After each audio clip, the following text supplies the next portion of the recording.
O tabernáculo de Moisés. Parte 24.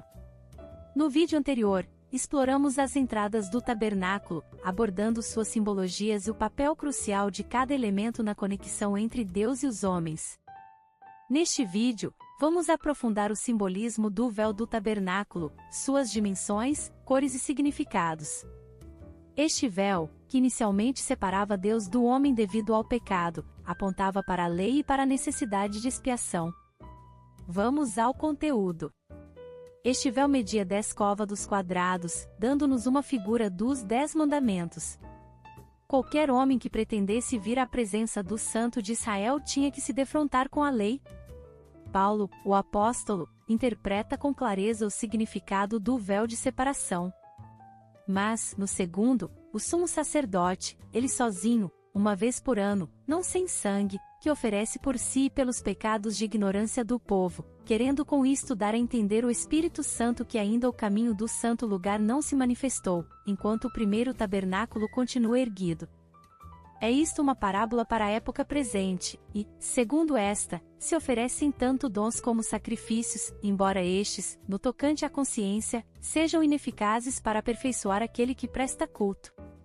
Hebreus 9 do verso 7 ao 9. Este véu revela a todos os homens a barreira, o muro de inimizade. Porque ele é a nossa paz, o qual de ambos fez um, e, tendo derribado a parede da separação que estava no meio, a inimizade. Efésios 2 verso 14, que separa Deus e o homem. Enquanto o véu permanece, Deus declara um enfático, entrada proibida. Somente uma vez por ano o sumo sacerdote, Arão, no dia da expiação, atravessava o véu para fazer expiação por ele e por todo o povo. Quando o Senhor Jesus morreu na cruz, derramou seu sangue como sacrifício e como sacerdote, como ofertante e como oferta. Deus, então, milagrosamente, rasgou o véu do templo em duas partes de alto a baixo.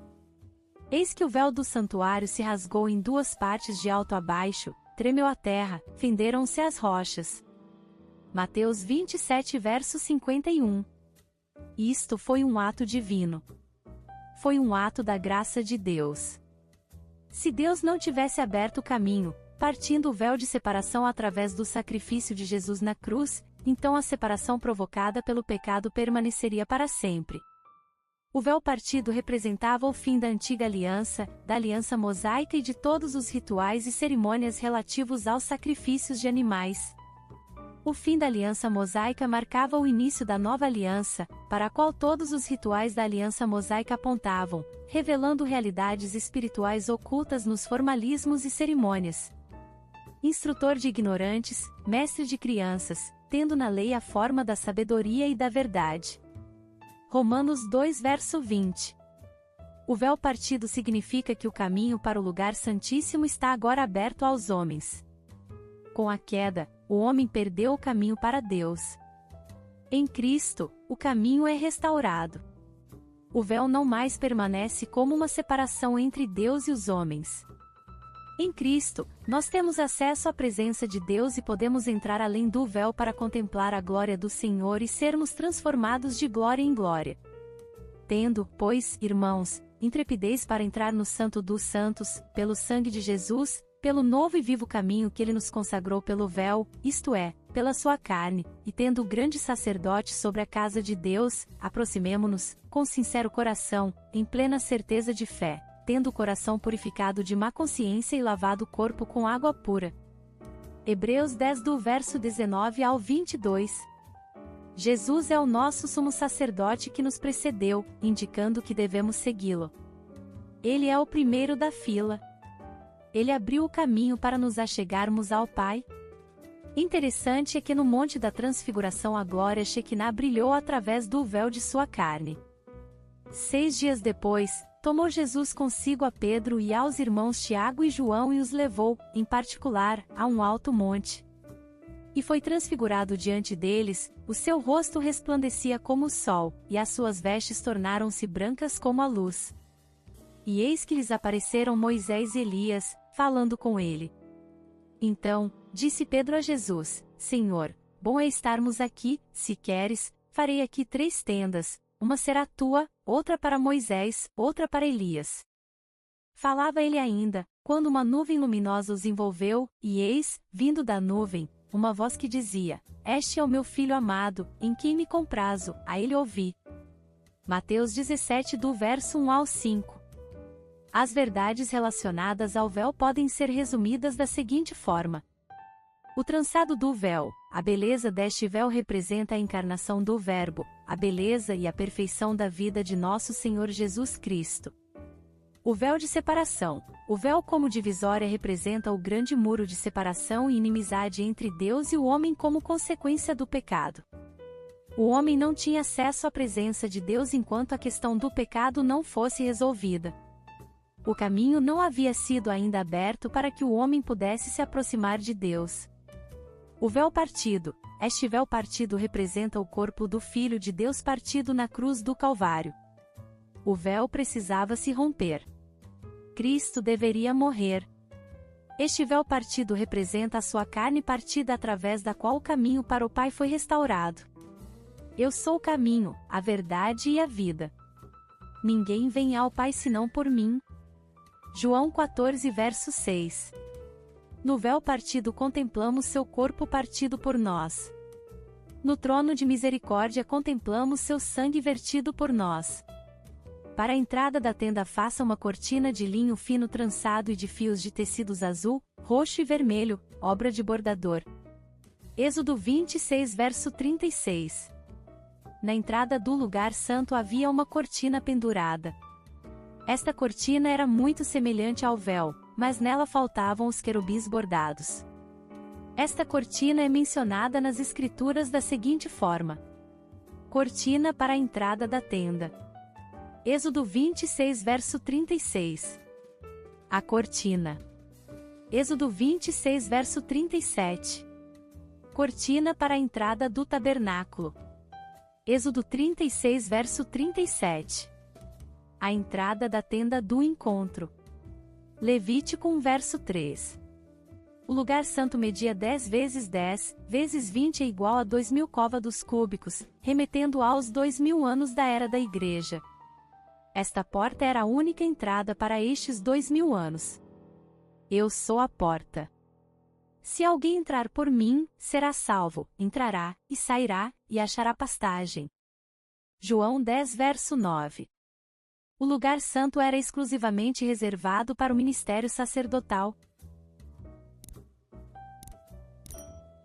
Despojando-vos, portanto, de toda maldade e dolo, de hipocrisias e invejas e de toda sorte de maledicências, desejai ardentemente, como crianças recém-nascidas, o genuíno leite espiritual, para que, por ele, vos seja dado crescimento para a salvação, se é que já tendes a experiência de que o Senhor é bondoso.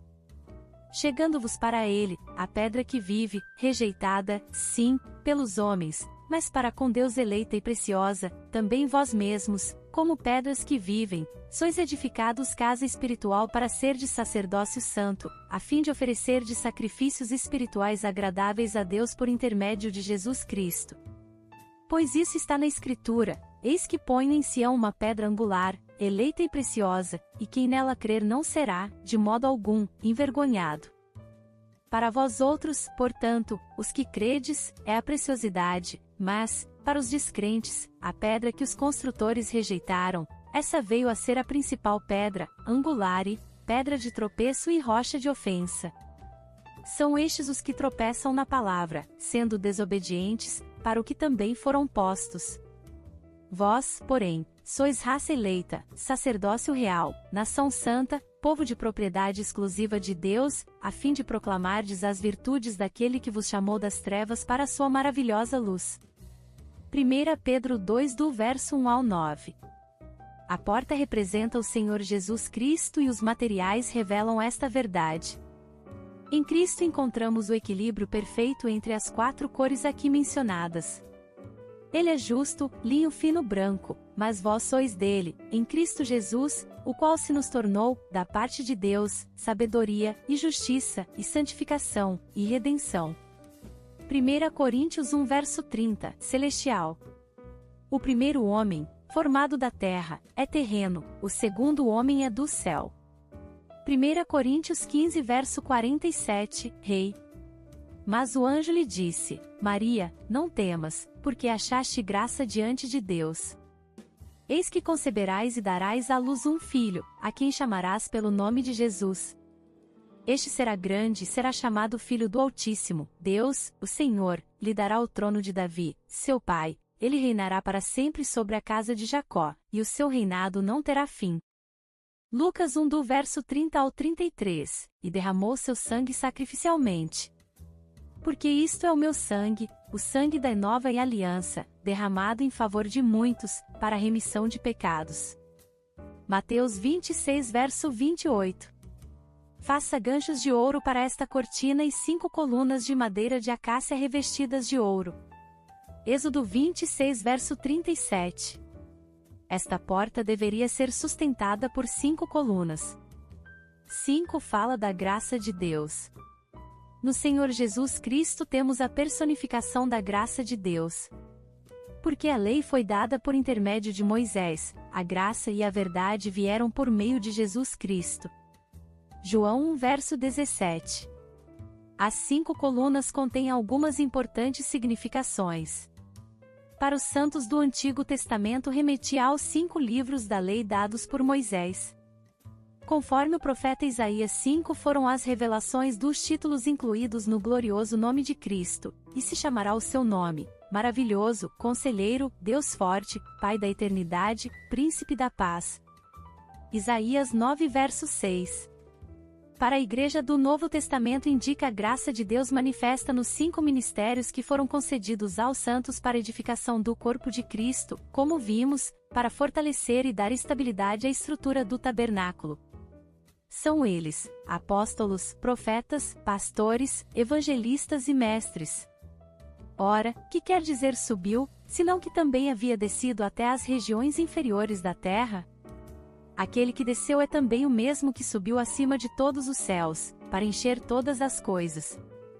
E ele mesmo concedeu uns para apóstolos, outros para profetas, outros para evangelistas e outros para pastores e mestres, com vistas ao aperfeiçoamento dos santos para o desempenho do seu serviço, para a edificação do corpo de Cristo, até que todos cheguemos à unidade da fé e do pleno conhecimento do Filho de Deus, à perfeita varonilidade, à medida da estatura da plenitude de Cristo, para que não mais sejamos como meninos, agitados de um lado para outro e levados ao redor por todo o vento de doutrina, pela artimanha dos homens, pela astúcia com que induzem ao erro.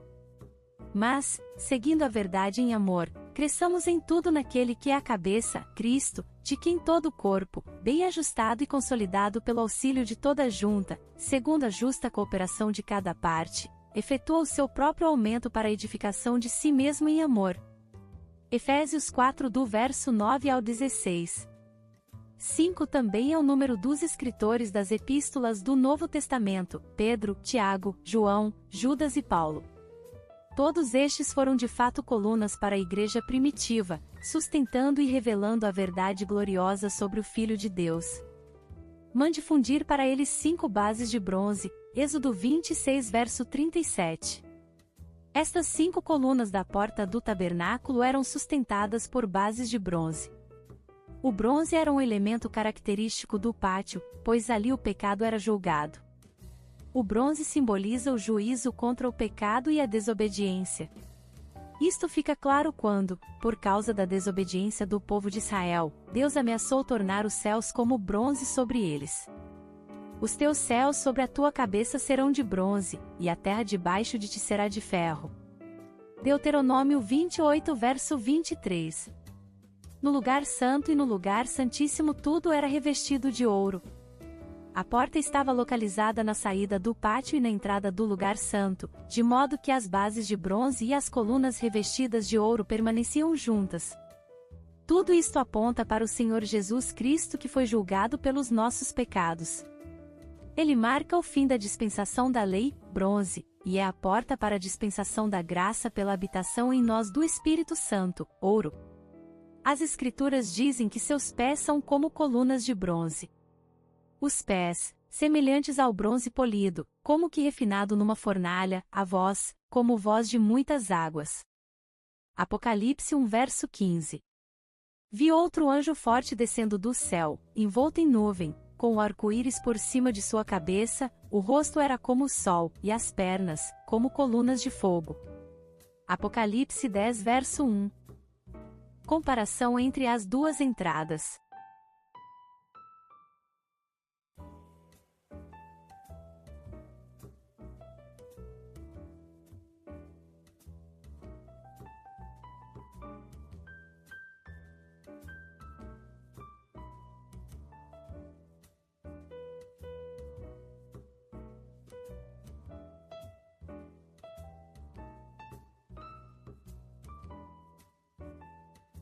Obrigada por assistir até aqui, não percam os próximos vídeos. Graça e paz, irmãs e irmãos.